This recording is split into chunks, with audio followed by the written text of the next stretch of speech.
I'm Andy Rogan. I work for Ocean Lights. We're a whale research and education group based in Gloucester, Massachusetts, and we're fortunate to be involved here at World Oceans Day at the UN. And you know, I think this is such a wonderful event, and I'm sure you've all heard many times how important all these issues are. You know, the oceans contribute every second breath that we take. They provide protein for, I think, 3 billion people on the planet, provide economic well-being for more than that. So they're incredibly important. It's incredibly important that we all, you know, this is everyone's responsibility, everyone on the planet.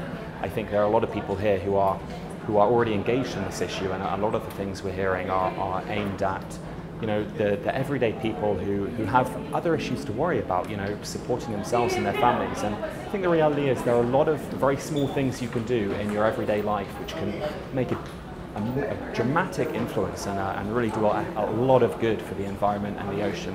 So, you know, I would say just if you can just pick one thing, one tiny thing, whether it be giving, you know, $5, €5 to an ocean conservation group, stop using plastic bags is a big one.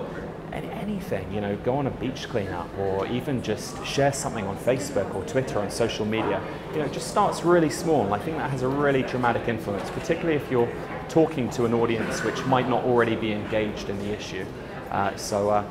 The program I'm working on is called Snotbot. We're using drones to study whales, and we actually fly the drone through the blow of a whale.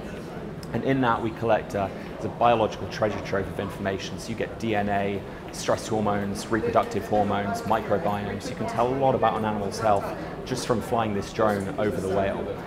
What's really exciting about this is that this tool, this drone, is a $1,000 drone, and you can collect this whole range of data, this whole range of information, which, you know, in the past, using traditional methods of whale research, could have cost $10, $20, $30, $40,000 to collect. And now you can collect all this information in just one tool, one drone, and it's absolutely, you know, has quite profound implications for this field, because researchers around the world, you know, scientists and conservationists can use this drone, you know, perhaps where funding resources are limited in developing countries for non-profits. The more data we have, the more information we have about how to protect our oceans, the better. And tools like this, low-cost, innovative tools, can, I really think, help protect our oceans.